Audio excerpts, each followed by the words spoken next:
Hello, sports fan. This is Stephen here with Sports Choice Plus. I'm bringing you a very special breakdown. I'm going to be covering the Minnesota Vikings taking on the Las Vegas Raiders. Before I get right into that, I want to make sure you're subscribed to the YouTube channel so you can get all the updates and all the breakdowns. Without further ado, let's get right into it.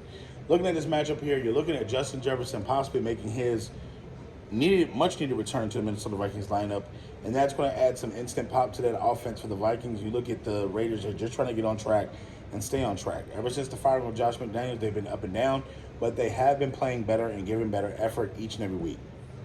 When you're in here, in this game here, you're going to have to be able to run the football. If you're the Raiders, if you want a chance to win this one, you're going to have to run the football and stop turning the football over. When you think about everything that this team does well, they have a pretty decent offense. They have a pretty decent quarterback. They can get the job done if they're simply not turning over the football, because you're taking points off the field at that point.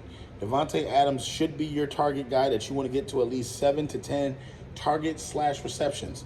If you get him the ball a lot, good things tend to happen on the scoreboard. No matter if it's in the red zone, out the red zone, he's still essentially making some of the best catches, making some of the best highlight reels, and running the best routes on the team. So that's something you have to focus on. If I'm Coach Pierce, Antonio Pierce, I'm thinking to myself, let's get this guy the ball as many times as possible, create double teams and mismatches, and then go away from him to make sure that other guys can get involved in the game plan too.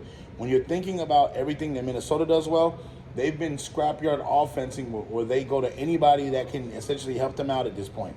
Now with Justin Jefferson come back, you have a guy that you can lean on and say, you know what? You've been going the last couple of weeks. Let's get you involved heavy. Let's get you some catches, big fella, and let's get the offense moving around you. So essentially, you're going to have to run the football to set up the play action, and you're going to be right there in it with the Las Vegas Raiders. So in this one, it's going to be a tough one. It's going to be a close one, but I like the Minnesota Vikings defense to have something to say more than the Las Vegas Raiders defense has something to say. I feel like the blitzing is going to get to the Raiders. I feel like the blitz is going to cause an effect, whether it be turnovers or either turnover on downs. And I feel like at this point in time, the Vikings have the upper hand at this point. So all you Minnesota Vikings fans, I'm picking you to beat the Las Vegas Raiders. All you Raiders fans, get in the comment section below. Definitely check out Sports Choice Plus, and we'll see you in the very next video.